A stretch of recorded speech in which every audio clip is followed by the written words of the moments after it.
happy birthday to you, you're my wish ko, baby ko. Wish ko sa'yo, sana marami pang birthday na darating sa buhay mo. Good health also, especially to your family. Be, magpakatatag ka. Laba, slight problem lang yan, be. Andyan si Lord.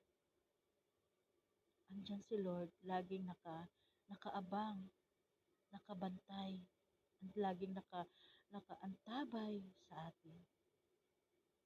Lumapit ka lang sa Kanya. Ialay mo lahat ng problema mo sa Kanya. Tutulungan niya tayo. Tutulungan ka niya. Sana, bebe, malampasan mo yan lahat. Kasi hindi tayo bibigyan ni Lord ng problema kung hindi natin kaya. Kaya mo yan. Paglaban mo yan. Laban natin to. Laban natin lahat to. Andito lang kami na mga kaibigan mo kung kailangan mo kami. Okay? You're mine?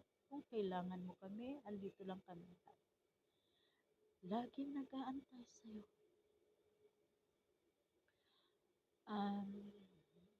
Ito na sigurong panahon, mga kapagals. Member of the dream. Ito na sigurong panahon na para tulungan natin si Your Mind. Ito ng panahon na si Your Mind naman tulungan natin, oh. Financial man or emotional. Pagdasal natin si Your Mind na maging matatag siya. Kasi may mga anak siya. Ito kasi si Your Mind ay isang idolo ng mga single mom. Sa tatlo niyang mga anak, andyan siya lagi, naka-strength, nakatayo, na walang nag-alalay, siya lang mag-isa.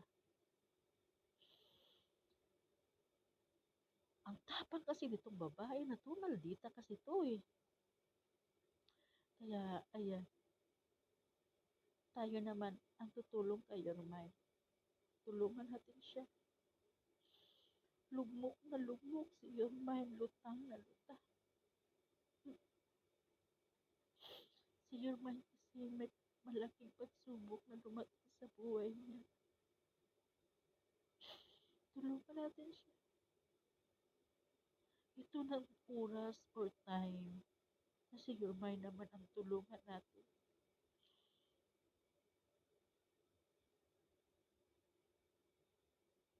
Kasi lagi siyang nandyan pag gusto natin ng aliw.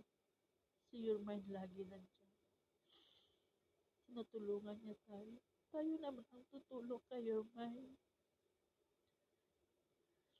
Kahit maliit na bagay, ipag-ipon yan. Lalaki din yan. Kailangan niya tayo. Kailangan niya tayo para lumaban sa Yormay. Kasi siya lang mag-isa. May mga anak pa si Yormay. Kasi kami lang, hindi namin kaya. Kailangan tayong magkaisa para tulungan natin si Yormay.